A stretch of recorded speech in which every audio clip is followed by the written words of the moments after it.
हमको जो टॉपिक पढ़ना है आज उसका नाम है इंक्रीजिंग एंड डिक्रीजिंग फंक्शन। क्या? Increasing and decreasing function. Overall इस चैप्टर में बच्चों देखा जाए तो तीन ही टॉपिक हैं जो हम लोग को पढ़ना है। एक तो इंक्रीजिंग एंड डिक्रीजिंग फंक्शन है, ये पढ़ना है। दूसरा टेंजेंट एंड नॉर्मल है, वो पढ़ना है। और तीसरा मैक्सिमा एंड मिनिमा है। मतलब सभी के साथ दो दो टॉपिक हैं, आप देख रहे हो। इंक्रीजिंग डिक्रीजिंग दो टॉपिक, ये एक एक्सरसाइज में मिलेगा। फिर टेंजेंट एंड नॉर्मल, ये एक एक्सरसाइज में मिलेगा। उसके बाद लास्ट में मैक्सिमा और मिनिमा है। ये तीन ही कॉन्सेप्ट है जो कि आपको पढ़ना है। एप्लीकेशन ऑफ डेरिवेटिव में यही है। दो और टॉपिक हुआ करते थे जो कि सीबीएसई ने हटा दिया है, अप्रोक्सीमेशन, मेथड ऑफ अप्रोक्सीमेशन और एक है रेट ऑफ चेंज वाला। तो चलिए इंक्रीजिंग एंड डिक्रीजिंग फंक्शन पे आते हैं। और क्या एप्लीकेशन है अभी आप ग्राफिकल व्यू में मैं पूरा समझाने की कोशिश करूंगा। कल हम लोग डिस्कस भी कर रहे थे थोड़ा सा इसके बारे में, क्या कि अगर हम कोई ग्राफ जैसे बनाते हैं बच्चों, जैसे कि मैंने कुछ इस टाइप का एक ग्राफ बनाया था और मैंने मान लो इसको बोल दिया 0, इसको बोल दिया 90, और शायद ये कॉस का ग्राफ का एक इंटरवल आप बोल सकते हो कि नहीं, क्योंकि कॉस अगर ये 1 है, आप देखो कॉस 0 से 1 होता है कि नहीं, क्यों बच्चों? है ना?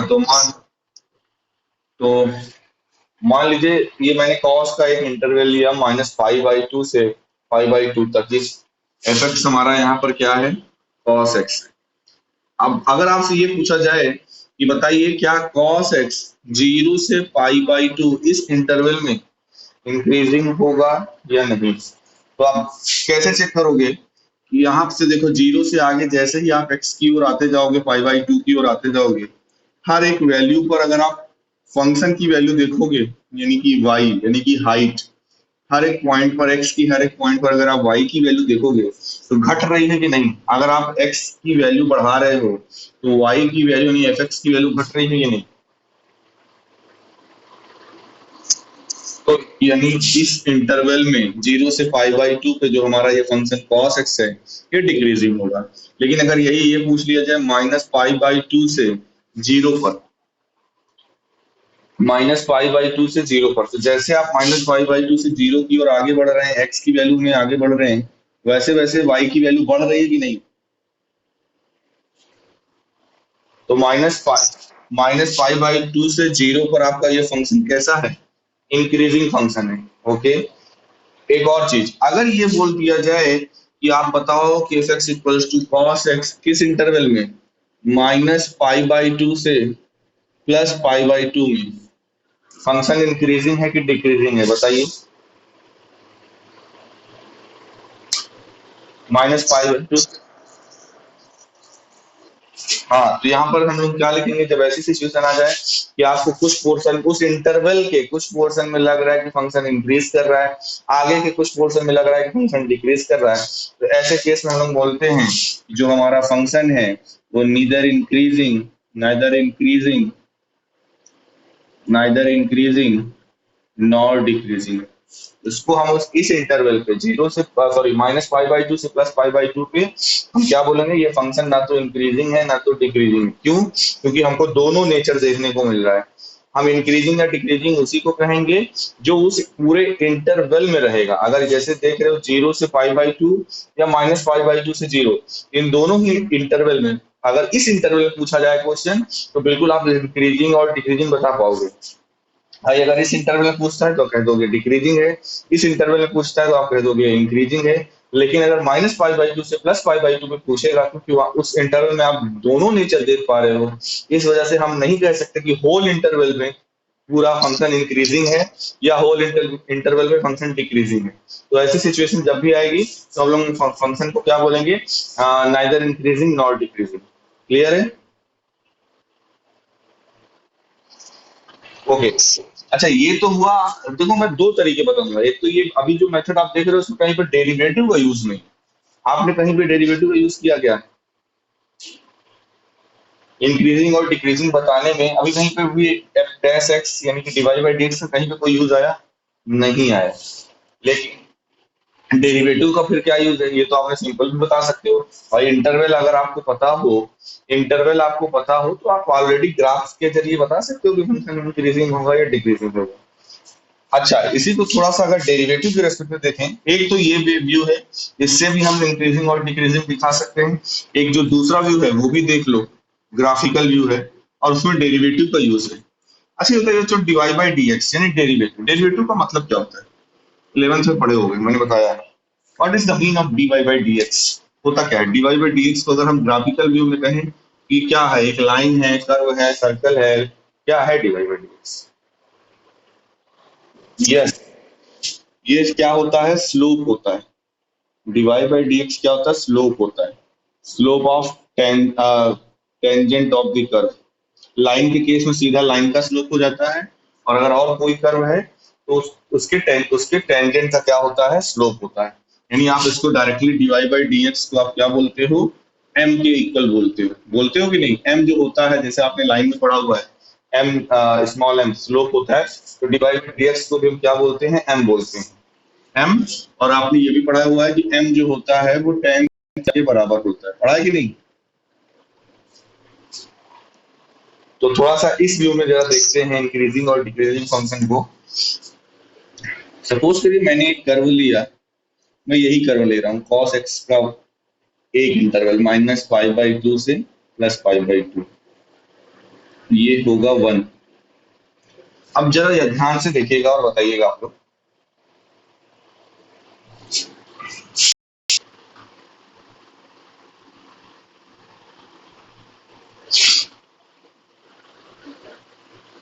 यहाँ पर अगर हम यहाँ पर मतलब -π/2 से 0 के बीच में जो भी कर्व है, कर्व के किसी भी पॉइंट पर, चाहे ये ले लो पॉइंट, चाहे ये पॉइंट ले लो, चाहे ये पॉइंट ले लो, मैंने 3 पॉइंट जानबूझ के लिया, आप कितने भी पॉइंट ले सकते हो।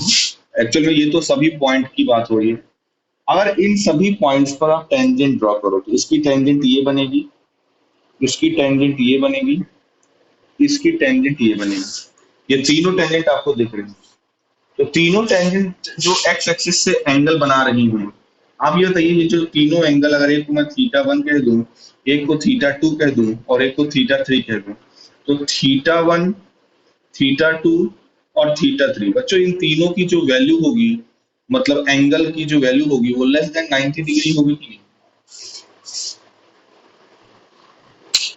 यानी आप ये देख पा रहे हो, बहुत ध्यान से समझिएगा, कि -π/2 से ओरिजिन 0 के बीच में जो भी कर्व के किसी भी पॉइंट पर, कर्व के किसी भी पॉइंट पर अगर हम टेंजेंट ड्रॉ करते हैं, तो टेंजेंट का जो स्लोप होता है, मतलब जो झुकाव होता है एक्स एक्सिस से, उसकी जो वैल्यू होती है वो 90 डिग्री से कम होगी, राइट?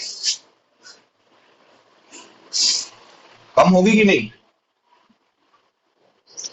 अब जरा इधर देखिए, 0 से π/2 के बीच में कर्व के किसी पॉइंट पर अगर आप टेंजेंट ड्रॉ करते हैं, मान लो मैंने एक यहाँ पे पॉइंट ले लिया, एक यहाँ पे ले लिया, इस पर अगर हम टेंजेंट ड्रॉ करेंगे तो कुछ ऐसे ड्रॉ करेंगे, इस पर ड्रॉ करेंगे कुछ ऐसे, और इस पे ड्रॉ करेंगे कुछ ऐसे, ये टेंजेंट होगी। अब अगर इसकी देखो, इधर से नहीं एंगल लेते, एंगल हमेशा जो लेते हैं स्लोप का, तो आपको याद होगा पॉजिटिव एक्स एक्सिस से लेते कि नहीं बच्चों? तो यानी इधर का जब स्लोप बोला जाएगा तो आप ये एंगल लोगे, इस वाली लाइन का आप ये एंगल लोगे, इस वाली लाइन का आप ये एंगल लोगे। इसको θ1 बोल दो, इसको इसको θ3 बोल दो, इसको θ4 बोल दो, इसको सॉरी 3 हो चुका है ना, 4 5 6 बोल दो, 4 5 6। तो θ4 और θ5 और θ6, इन तीनों एंगल की जो वैल्यू होगी वो लेस देन 90 होगी या ग्रेटर देन 90 होगी? 90 होगी, ठीक है। मेरे ख्याल से यहां तक किसी को कोई प्रॉब्लम नहीं होगी। अब जरा देखिए, अगर थीटा मतलब यानी एंगल आपके 90 डिग्री से कम है, तो इन तीनों में अगर मैं 10 लगा दूं, चाहे आप tan θ1 निकालो, चाहे tan θ2 निकालो, चाहे tan θ3 निकालो, 90 डिग्री से कम अगर कोई एंगल है और उस पर अगर आप 10 लगाते हो, तो बस आप मेरे को ये बताइए कि जो वैल्यू मिलेगी tan की, वो पॉजिटिव मिलेगी कि नेगेटिव मिलेगी? यहाँ पर 90 डिग्री से कम है एंगल अगर, मतलब 0 से 90 के बीच में अगर कोई एंगल है तो वहां पर अगर आप 10 लगाते हो, क्योंकि आप पता है 90 डिग्री फर्स्ट क्वाड्रेंट, और फर्स्ट क्वाड्रेंट में हर ट्रिग्नोमेट्रिक रेशियो की वैल्यू पॉजिटिव होती है। तो ये अगर हम तीनों ही वैल्यू निकालें, tan theta 1, tan theta 2, tan theta 3, तो हमें कौन सा साइन मिलेगा? पॉजिटिव मिलेगा। और इसी तरह से बच्चों, अगर हम tan theta 4, tan theta 5, tan theta 6 निकाले तो क्या मिलेगा साइन? नेगेटिव मिलेगा। बहुत सही, एकदम समझ लो, आप लोग बहुत अच्छे से समझ भी रहे हो। अब देखो, आप देख पा रहे हो कि इधर हम ले रहे हैं तो पॉजिटिव मिलेगा, इधर हम ले रहे हैं तो नेगेटिव मिलेगा। और जो आप tan देख रहे हो बच्चों, वो स्लोप ही तो है, डिवाइड बाई dx ही तो है कि नहीं? यानी आप ये देख रहे हो डिवाइड बाई dx बोले या f डैश x बोले, बात एक ही है कि नहीं बच्चों? तो आप क्या देख रहे हो कि अगर f डैश x किसी इंटरवल में, अब इंटरवल हम आई नाम दे दें, वो कुछ भी इंटरवल हो सकता है, अगर f डैश x किसी इंटरवल में ग्रेटर देन 0 होगा, अगर f डैश x किसी इंटरवल में ग्रेटर देन 0 होगा, तो फंक्शन आपका इंक्रीजिंग होगा कि नहीं? तो fx को हम कहेंगे इंक्रीजिंग कि नहीं?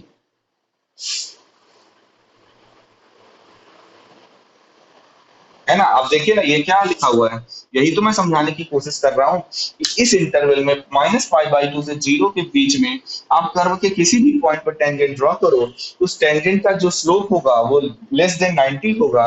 और उसमें अगर आप tan लगाते हो, यानी tan थीटा निकालते हो, तो जो tan थीटा की वैल्यू होगी वो पॉजिटिव आएगी। और आपको पता है कि tan थीटा जो है वो स्लोप के बराबर होता है, डिवाइड बाई dx के बराबर होता है। तो मतलब ये हुआ कि अगर किसी इंटरवल पे f डैश एक्स, यानी उसका फर्स्ट ऑर्डर डेरिवेटिव या स्लोप हम कहें, अगर वो पॉजिटिव है, तो हम कहेंगे कि वो जो फंक्शन है वो इंक्रीजिंग है उस इंटरवल पे। और इसी तरह से अगर f dash x less than 0 है, मतलब नेगेटिव आ रहा है, f डैश एक्स का मतलब क्या? डिवाइड बाई dx मतलब क्या? tan theta. अगर स्लोप नेगेटिव आ रहा है, स्लोप की वैल्यू नेगेटिव आ रही है, तब हम कहेंगे उस इंटरवल पे फंक्शन क्या है? डिक्रीजिंग। इतना समझ में आया कि नहीं सभी? तो आप देख पा रहे हो, अब डेरिवेटिव का यूज करके हम इंक्रीजिंग और डिक्रीजिंग, ये अभी तो इससे पहले आप पढ़ रहे थे उसमें डेरिवेटिव का यूज नहीं था, लेकिन ये जो आप पढ़ रहे हो इसमें डेरिवेटिव का यूज है। With the help of derivative हम इजिली बता सकते हैं कि फंक्शन उस इंटरवल पे इंक्रीजिंग है या डिक्रीजिंग है। एफ डैश एक्स निकालो, अगर F dash x greater than 0 है तो फंक्शन उस इंटरवल पे एफ डैश एक्स को चेक करो कि ग्रेटर देन 0 है या नहीं। अगर उस इंटरवल पे ग्रेटर देन 0 है तो हम कहेंगे कि फंक्शन उस इंटरवल पे इंक्रीजिंग है।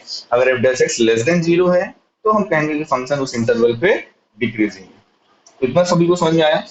ये आपको काम करना पड़ेगा, मैक्सिमम क्वेश्चन आपको इसी पैटर्न पे करना है कि आप एफ डैश एक्स निकालोगे, उसको चेक करोगे कि वो उस इंटरवल पे ग्रेटर देन 0 है या लेस देन 0। क्लियर है? किसी को कोई डाउट हो यहाँ पे तो क्लियर करें। मैंने दो मेथड बताए हैं चेक करने के, एक तो वो पहला वाला जिसमें डेरिवेटिव का कोई यूज नहीं, वो सिंपली है कि जैसे जैसे एक्स में आगे बढ़ेंगे वैसे वैसे फंक्शन की वैल्यू अगर बढ़ेगी तो इंक्रीजिंग और घटेगी तो डिक्रीजिंग। और ये है डेरिवेटिव के बेसिस पे कि अगर उस इंटरवल पे कर्व के किसी भी पॉइंट पे स्लोप, किसी पॉइंट पे टेंजेंट का स्लोप निकालते हैं और अगर उसका उसकी वैल्यू ग्रेटर देन 0 आती है तो उस इंटरवल पे फंक्शन इंक्रीजिंग होगा, अगर लेस देन 0 आती है तो फंक्शन डिक्रीजिंग होगा। क्लियर है? सभी को समझ में आ रहा है? बोलिए। Okay, very good. तो एक तो इस टाइप के क्वेश्चंस मिलेंगे आपको, अभी मैं लिखवा दे रहा हूँ क्या चीजें हैं, बस आपको भी केवल समझ। हाँ बेटा, आ रहे आ आ रहे आ रहे आ रहे आ रहे हैं ना। अभी मैं केवल इंक्रीजिंग और डिक्रीजिंग समझा रहा हूँ, अभी तो इसमें स्ट्रिक्टली इंक्रीजिंग स्ट्रिक्टली डिक्रीजिंग भी है, अभी मैं उस पर भी नहीं आया। अभी केवल जो बेसिक चीज पहले उसको, जो मेन है पहले उसको समझो। जो कौन क्या नाम है, आप जो बोल रहे हो कि नेदर इंक्रीजिंग नॉट डिक्रीजिंग, जाहिर सी बात है, अभी मैंने बोला F dash x less than 0 greater than 0, अगर इक्वल टू 0 हो जाएगा, इक्वल टू 0 की मैंने डिस्कशन किया अभी। भाई ऐसा भी तो हो सकता है किसी फंक्शन का डेरिवेटिव 0 हो जाए, कांस्टेंट फंक्शन का डेरिवेटिव 0 होता है, आप सभी को पता है। जैसे अभी मैंने सपोज करो, ये कल मैंने एक ग्राफ बताया भी था कि मान लीजिए किसी फंक्शन का ये ग्राफ है और इस इंटरवल पे आपको देखना है, तो इस इंटरवल पे हर एक पॉइंट पर एक्स के हर एक पॉइंट पर वाई की वैल्यू सेम है कि नहीं, यानी ये क्या है, और मान लो अगर ये सेम क्या है, सी है, मतलब एफ एक्स इक्वल्स टू सी ये फंक्शन है, तो एफ डैश एक्स जैसे ही निकालोगे ये जीरो आ जाएगा कि नहीं बच्चों। जब आपका एफ डैश एक्स जीरो आ जाएगा तो कहोगे इस इंटरवल में हमारा जो फंक्शन है वो ना तो इंक्रीजिंग है ना तो डिक्रीजिंग है। ये तो डेरिवेटिव के रेस्पेक्ट में आपने बता दिया। और अगर इंटरवल के रेस्पेक्ट में है तो सीधा सीधा है कि जैसे जैसे एक्स में आप आगे बढ़ोगे, अगर आपके वाई की वैल्यू में कोई परिवर्तन नहीं हो रहा है उस इंटरवल पे, तो हम कहेंगे कि उस इंटरवल पे फंक्शन क्या है, neither increasing nor decreasing. Clear है आयुष?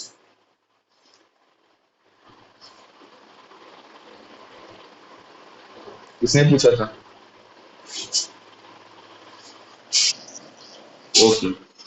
अब देखो बेटा, एक और टाइप का क्वेश्चन इसमें पूछता है, बोर्ड में भी अधिकतर क्वेश्चन, देखो ये वाला जो पैटर्न मैंने बताया, इससे इस टाइप के क्वेश्चन 30% चांसेस है कि इस टाइप के क्वेश्चन पूछे जाएं। 70 to 60% क्वेश्चन जो पूछे जाते हैं वो इस टाइप के पूछे जाते हैं। आपको फंक्शन दे दिया जाएगा, जैसे मान लो एक एग्जांपल भाई मैं लेके चल रहा हूँ, क्या x square minus four x plus six, ये एफ एक्स है। एफ एक्स क्या है, x square minus four x plus six. देखिए सबसे मेन चीज तो ये है, जब इंटरवल पता होगा तभी आप जो दो मेथड पढ़े हो उन दोनों में से किसी भी मेथड का यूज करके तभी ना आप चेक कर पाओगे कि उस इंटरवल पे फंक्शन इंक्रीजिंग है कि नहीं। लेकिन इंटरवल ही ना पता हो तो ऐसे क्वेश्चन आपको ज्यादा पूछा जाता है। क्या है, अब जैसे ये क्वेश्चन दे दिया, इंटरवल नहीं दिया है कोई क्वेश्चन में, और बोला ये जा रहा है कि आप चेक करो किस इंटरवल पे फंक्शन इंक्रीजिंग होगा, किस इंटरवल पे फंक्शन डिक्रीजिंग होगा। यानी आपको यहाँ पे इंटरवल फाइंड आउट करना पड़ेगा। क्या फाइंड आउट करना पड़ेगा, इंटरवल। इंटरवल आपको फाइंड आउट करना है कि ये एफ एक्स है, अगर तो पता करिए कि एफ एक्स जो है किस इंटरवल पे इंक्रीज करेगा किस इंटरवल पे डिक्रीजिंग। तो इसके लिए प्रोसीजर आप समझिएगा, मैं सिर्फ एग्जांपल ये ले रहा हूँ प्रोसीजर को समझाने के लिए। तो पहला स्टेप बच्चों क्या करते हैं, सबसे पहले हम निकालते हैं एफ डैश एक्स। क्या निकालते हैं, एफ डैश एक्स, क्योंकि जाहिर सी बात है एफ डैश एक्स पॉजिटिव तो increasing, F dash x negative तो डिक्रीजिंग। यहाँ से अगर हम एफ डैश एक्स निकालेंगे तो यह आएगा 2x माइनस फोर। कोई दिक्कत किसी को यहाँ तक? अब क्या करते हैं बच्चों, एफ डैश एक्स को जीरो के इक्वल करते हैं। एफ डैश एक्स को किसके इक्वल करते हैं, जीरो के इक्वल करते हैं जब भी आपको इंटरवल फाइंड आउट करना होगा। अच्छा ये चीज आपको ध्यान रखिएगा, मैक्सिमा और मिनिमा में भी यही चीज प्रोसीजर है। क्या, मैक्सिमम मिनिमा भी जब निकालते हैं तो फर्स्ट ऑर्डर डेरिवेटिव को जीरो के इक्वल करके एक्स की वैल्यू निकालते हैं। इसी तरह इंक्रीजिंग और डिक्रीजिंग फंक्शन में जब हमें इंटरवल निकालना होता है, तो क्योंकि इंटरवल का नेचर हमें पता चलता है फर्स्ट ऑर्डर डेरिवेटिव के पॉजिटिव या नेगेटिव होने से, तो हम क्या करते हैं वहां पर फर्स्ट ऑर्डर डेरिवेटिव को जीरो के इक्वल करते हैं। यानी ये हो जाएगा 2x minus four equals to zero, और यहाँ से बच्चों x की वैल्यू निकालेंगे तो आएगा 4/2, यानी कि x इक्वल्स टू क्या आ जाएगा, 2 आ जाएगा। यहाँ तक किसी कोई प्रॉब्लम? ये पहला स्टेप है बच्चों, इंटरवल फाइंड आउट करना है तो गिवन फंक्शन को आप एक बार डेरिवेट करिए, उसको जीरो के इक्वल करिए और वहां से x की वैल्यू जितनी भी निकल रही है निकालिए एफ डैश एक्स से। कोई दिक्कत यहाँ तक किसी को? ये पहला स्टेप है। ओके, दूसरा स्टेप क्या है, ये हम x की जो वैल्यू निकालते हैं, इस ये हमें क्या बताता है, इसे हम पॉइंट ऑफ इन्फ्लेक्शन वगैरह भी बोल सकते हैं। ये हमें ये बताता है कि कितने इंटरवल बनेंगे, जितने पॉइंट उससे एक ज्यादा इंटरवल बनता है। अगर यहाँ पे x की कितनी वैल्यू आ रही है, एक वैल्यू आ रही है, तो आपको कितने इंटरवल मिलेंगे, टोटल दो इंटरवल मिलेंगे। और वो कौन कौन से होंगे, देखिए उसको क्या करते हैं, जो सेकंड स्टेप है इस प्रोसीजर का वो ये है कि नंबर लाइन पे इस पॉइंट को, यानी सपोज करो ये ओरिजिन है, मान लो ये 2 है, नंबर लाइन पे इस पॉइंट को रिप्रेजेंट करिए। रिप्रेजेंट कर दिए। अब देखिए ये जो 2 है ये दो पार्ट में डिवाइड हो गया, कैसे, एक 2 का लेफ्ट पोर्शन एक 2 का राइट पोर्शन। अगर हम 2 के पूरे लेफ्ट की बात करें तो इंटरवल जो बनेगा वो माइनस इंफिनिटी टू 2 बनेगा कि नहीं बच्चों। इसी तरह से अगर हम राइट की बात करें तो ये 2 टू इंफिनिटी बनेगा कि नहीं। यानी हमें जो नेचर चेक करना है हमारे एफ डैश एक्स का, वो इन दोनों इंटरवल पे ही हमें चेक करना है। क्या हम क्या करेंगे, यहाँ पे लिखते हैं इंटरवल, यहाँ पे लिखते हैं क्या, इंटरवल, यहाँ पे लिखते हैं sine of f dash x, ये, और लास्ट में लिखते हैं नेचर, क्या लिखते हैं, नेचर। ये कॉलम बनाना पड़ता है। इंटरवल पे हम यहाँ पे लिखेंगे माइनस इंफिनिटी टू टू, एक इंटरवल, और दूसरा क्या मिल रहा है, टू टू इंफिनिटी। सपोज करो ये होता क्यूबिक, डेरिवेटिव करते तो ये आता क्वाड्रेटिक, फिर इसको जीरो के इक्वल करते तो एक्स की दो वैल्यू आती, मतलब दो सोल्यूशन आता। मान लो एक वैल्यू टू आई, एक वैल्यू थ्री आई, तो वहां पे आपको तीन इंटरवल मिलते। क्यों? क्योंकि आप नंबर लाइन बनाते, यहाँ पे टू लिखते, यहाँ पे थ्री लिखते, तो तीन इंटरवल कौन सा मिलता, माइनस इंफिनिटी से टू, टू से थ्री, और थ्री से इंफिनिटी। समझ में आ रहा है कि नहीं बच्चों? लेकिन क्योंकि यहाँ पर हमें एक ही पॉइंट मिल रहा है तो दो इंटरवल मिल रहा है, माइनस इंफिनिटी से टू और टू से इंफिनिटी। अब चेक करेंगे किस इंटरवल, इन दोनों में से इंटरवल पे साइन चेक करेंगे। अगर आप माइनस इंफिनिटी से टू पे हो, इस इंटरवल पे हो, इस इंटरवल पे माइनस इंफिनिटी से लेकर टू, यानी टू के लेफ्ट में, सॉरी, इसके टू के लेफ्ट में अगर हम कोई भी वैल्यू ले लें, तो जो हमारा एफ डैश एक्स है, एफ डैश एक्स आपके पास ये है two x minus four. F dash x क्या है यहाँ पर, टू एक्स माइनस फोर। अगर आप x की वैल्यू टू से कम लेते हो, अगर आप x की वैल्यू इस इंटरवल में क्या लिखा हुआ है, माइनस इंफिनिटी से टू, भाई माइनस इंफिनिटी से टू के बीच में अगर आप कोई भी वैल्यू x की लेते हो, तो यहां पर रखोगे तो आपको साइन पॉजिटिव मिलेगा कि नेगेटिव मिलेगा, है ना? आप भाई कुछ भी वैल्यू लोगे, क्योंकि हम यहाँ पर माइनस इंफिनिटी से टू के बीच में कोई भी वैल्यू लेंगे, तो एफ डैश एक्स का जो साइन होगा वो क्या मिलेगा, नेगेटिव मिलेगा। इसी तरह से दूसरा इंटरवल है टू से इंफिनिटी, टू से बड़ा कोई भी नंबर यहाँ पे रखो, थ्री रखो, फोर रखो, कुछ भी रखो, डेसिमल भी रख सकते हो। तो यहाँ पे एक्स की वैल्यू अगर आप टू से बड़ी रखोगे, तो ये जो ओवरऑल एफ डैश एक्स की वैल्यू है वो पॉजिटिव आएगी कि नेगेटिव? यस, ये क्या आएगी, पॉजिटिव। और आपको ये किसका साइन देखिए, एफ डैश एक्स का, यानी आपको यहाँ पर मिल रहा है एफ डैश एक्स नेगेटिव। तो अगर एफ डैश एक्स नेगेटिव है तो इसका नेचर क्या होगा, इंक्रीजिंग होगा फिर डिक्रीजिंग होगा, अभी मैंने बताया हुआ है, डिक्रीजिंग। और अगर पॉजिटिव है तो इसका नेचर क्या होगा, इंक्रीजिंग होगा। यानी आपने आपने बता दिया कि ये हमारा फंक्शन था, तो ये फंक्शन इस इंटरवल पे माइनस इंफिनिटी से टू पर ये फंक्शन डिक्रीजिंग होगा, और टू से इंफिनिटी पर ये फंक्शन इंक्रीजिंग होगा। तो ये सेकेंड टाइप का वर्जन है। इसी टाइप के क्वेश्चंस आपको ज्यादा मिलेंगे, और बस इतना ही है इंक्रीजिंग और डिक्रीजिंग फंक्शन में, आपका ये एक्सरसाइज खत्म। क्वेश्चंस बस करना बाकी है, बाकी जो मेथोडोलॉजी है, जो प्रोसीजर है, वो मैंने आपको बता दिया। अब कहीं भी दिक्कत हो तो आप बिल्कुल पूछ सकते हो। अब फिर एक छोटी सी चीज बाकी है, उस पर मैं डिस्कस कर ले रहा हूँ, स्ट्रिक्टली इंक्रीजिंग पे और कांस्टेंट फंक्शन पे। फिलहाल यहां तक किसी को कोई प्रॉब्लम?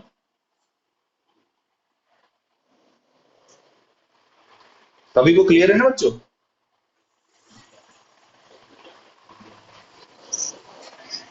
ओके, रिंकी बेटा अटेंडेंस ले लेना अगर ना ली होगी।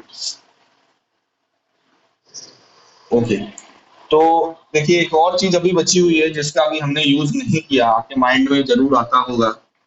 हमने जितने भी इंटरवल लिए सब ओपन इंटरवल लिए, क्लोज इंटरवल कहीं पे भी नहीं लिया।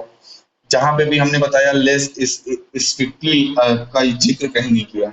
आप लेकिन अगर एनसीईआरटी की बुक उठाओगे तो वहां पे आपको स्ट्रिक्टली इंक्रीजिंग और स्ट्रिक्टली डिक्रीजिंग भी मिले। ये है क्या, आप पहले ग्राफिकल वे में देख लीजिए, फिर मैथमेटिकल फॉर्म लिखवा देंगे और आपका ये टॉपिक खत्म। तो पहले ये ग्राफिकल फॉर्म में क्या होता है इसको देख लीजिए। सपोज करिए मैंने ग्राफ कुछ इस टाइप का बनाया।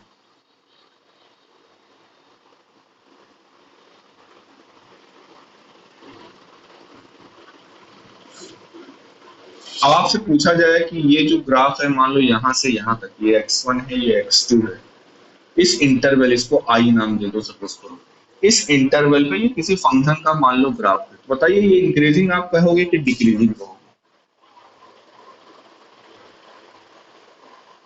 ठीक, तो ये फंक्शन का जो ग्राफ कहलाएगा बच्चों, ये क्या कहलाएगा, इंक्रीजिंग कहलाएगा। लेकिन अब जरा ध्यान से देखिएगा, अगर मैंने क्या किया, इसी ग्राफ को मैंने कुछ इस टाइप से बना दिया, अब ये भी तो इंक्रीजिंग है, नहीं है? लेकिन इस वाले को हम क्या कहेंगे, स्ट्रिक्टली इंक्रीजिंग, स्ट्रिक्टली इंक्रीजिंग। अब दोनों में क्या अंतर आप पा रहे हो, जरा बताओ।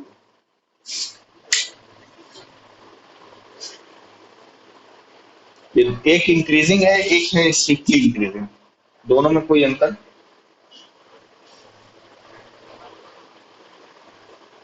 बताओ। देखिए है क्या, आप जो ऊपर वाला ग्राफ देख रहे हो, इसमें आपको कुछ पॉइंट्स पे एफएक्स की वैल्यू सेम ही मिल रही है कि नहीं? कुछ पॉइंट्स पे आप देख रहे हो कि बीच बीच में कुछ कुछ जगहों पर जो हमारा फंक्शन है वो कांस्टेंट हो जा रहा है कि नहीं?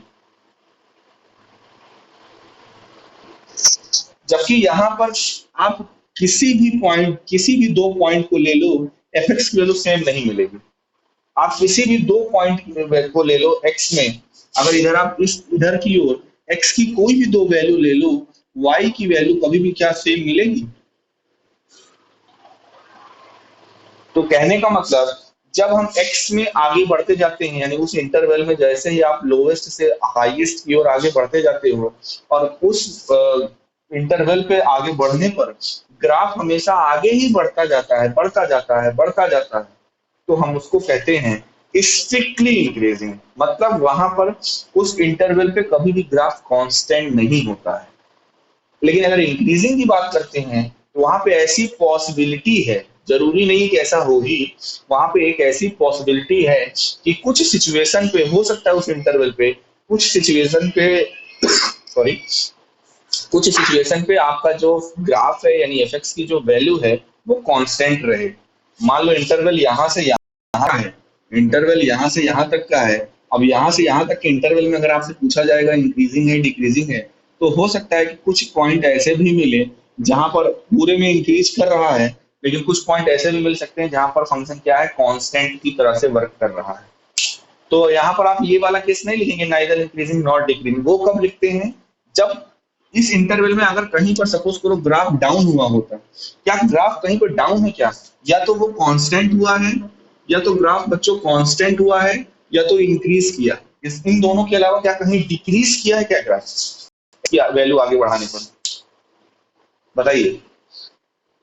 तो जब ग्राफ ऐसा हो कि बढ़ता चला जाए, हो सकता है कुछ जगहों पर कांस्टेंट हो जाए, फिर बढ़ता चला जाए, फिर कुछ देर के लिए कांस्टेंट हो जाए, तो वो इंक्रीजिंग की कैटेगरी में आता है। लेकिन जब ऐसा ग्राफ हो, वो बढ़ता ही जाए, वो कहीं पर रुके ना, कहीं पर कांस्टेंट ना हो, तब हम उसको बोलते हैं स्ट्रिक्टली इंक्रीजिंग। नाम से स्पष्ट है, स्ट्रिक्टली इंक्रीजिंग मतलब कहीं पर रुकावट नहीं, स्ट्रिक्टली इंक्रीजिंग, वो इंक्रीज ही कर रहा है। इंक्रीजिंग में बीच बीच में लूप मिल जाते हैं। बीच बीच में लूप मिल जाने का मतलब बीच बीच में कांस्टेंट मिल सकता है। यानी यहां से अगर मैं ग्राफिकल व्यू में कहूं, तो इस सिचुएशन में F dash x greater than और इक्वल टू जीरो, और इस सिचुएशन में F dash x must be greater than zero, ऐसा हो सकता है। ठीक है। अगर क्वेश्चन ये पूछेगा ग्राफ इतना बना हुआ है, लेकिन क्वेश्चन में केवल इतने इंटरवल पे पूछा जाए कि बताओ इस इंटरवल पे आपका फंक्शन जो है वो इंक्रीजिंग है कि डिक्रीजिंग है, तो आप क्या बोलोगे इस इंटरवल पे? बताइए। हाँ जी। हाँ, इस इंटरवल पे आप देखोगे कि इस जो मैं छोटा सा इंटरवल लिया हूँ, इस इंटरवल पे देखो क्या एफ एक्स की वैल्यू चेंज हो रही है?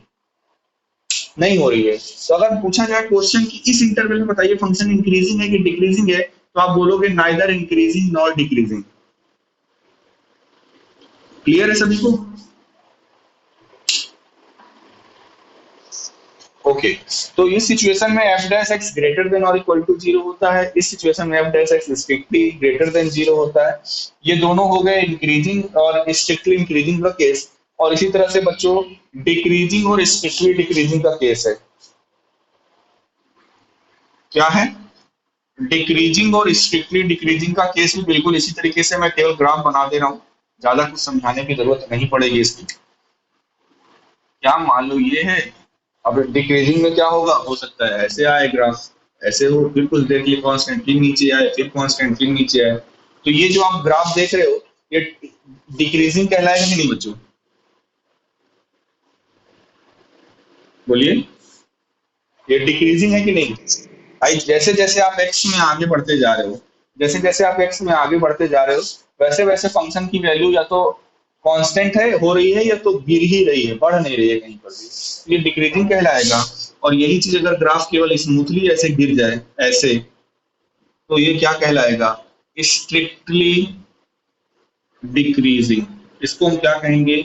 Strictly decreasing. यहाँ पर बच्चों जो एफ डैश एक्स होगा वो लेस देन और इक्वल टू जीरो होगा, यहाँ पर जो एफ डैश एक्स होगा वो लेस देन जीरो होगा। क्लियर है सभी को? अब नाइदर इंक्रीजिंग नॉर डिक्रीजिंग वाला जो केस होता है, वो अगर पर्टिकुलर इस इंटरवल में पूछ लिया जाए, इस इंटरवल में बोल दिया जाए ये x1 मान लो है, ये x2 है, बोल दिया जाए बताओ ये फंक्शन इस इंटरवल में x1 x2 में इंक्रीजिंग है कि डिक्रीजिंग है, तो आप देख पा रहे हो इस x1 x2 में फंक्शन हमेशा कांस्टेंट है। तो जब भी कांस्टेंट फंक्शन मिलेगा आपको, उस इंटरवल, पूरे इंटरवल में फंक्शन कांस्टेंट होगा, पूरे इंटरवल में फंक्शन कांस्टेंट होगा, तो हम बोलेंगे नाइदर इंक्रीजिंग नॉट डिक्रीजिंग। लेकिन आप अगर इसकी बात करो, अगर आपने इंटरवल यहां से यहां तक का लिया है, तो क्या पूरे इंटरवल में फंक्शन कांस्टेंट है क्या? नहीं। अगर भाई नाइदर इंक्रीजिंग नॉट डिक्रीजिंग का केस कब आता है? जब पूरे इंटरवल पे आपका फंक्शन, मान लो इस इंटरवल पे आपको चेक करना है, और इस पूरे इंटरवल पे, इस पूरे इंटरवल पे आपका फंक्शन क्या कहलाए? कांस्टेंट हो, तो आप यानी कि एफ डैश एक्स क्या हो? जीरो हो, तो आप क्या बोलोगे? इस इंटरवल पे फंक्शन क्या है? नाइदर इंक्रीजिंग नॉट डिक्रीजिंग, यानी कांस्टेंट फंक्शन है। एक और नाइदर इंक्रीजिंग नॉट डिक्रीजिंग का केस एक और होता है क्या? अगर आप जिस इंटरवल पे चेक कर रहे हो, उस इंटरवल पे अगर आपको पूरे में इंक्रीजिंग ना मिला, पता चला कुछ में इंक्रीजिंग मिल गया, कुछ में डिक्रीजिंग मिल गया, जैसे अभी मैं cos x का कर रहा था, जैसे अभी मैंने आपको cos x का करके दिखाया, पता चला यहाँ से यहाँ तक में इंक्रीज कर रहा है, यहाँ से यहाँ तक में डिक्रीज कर रहा है, और आपसे पूछ लिया जाए कि यहाँ से -π/2 से +π/2 के बीच बताइए ये फंक्शन क्या है? इंक्रीजिंग है डिक्रीजिंग है? तो जब इंक्रीजिंग और डिक्रीजिंग दोनों मिले अगर किसी एक इंटरवल पे, तो भी उस सिचुएशन में हम कहेंगे कि जो हमारा यहाँ पर एफ एक्स होगा वो नाइदर इंक्रीजिंग नॉर डिक्रीजिंग होगा। क्लियर है सभी को?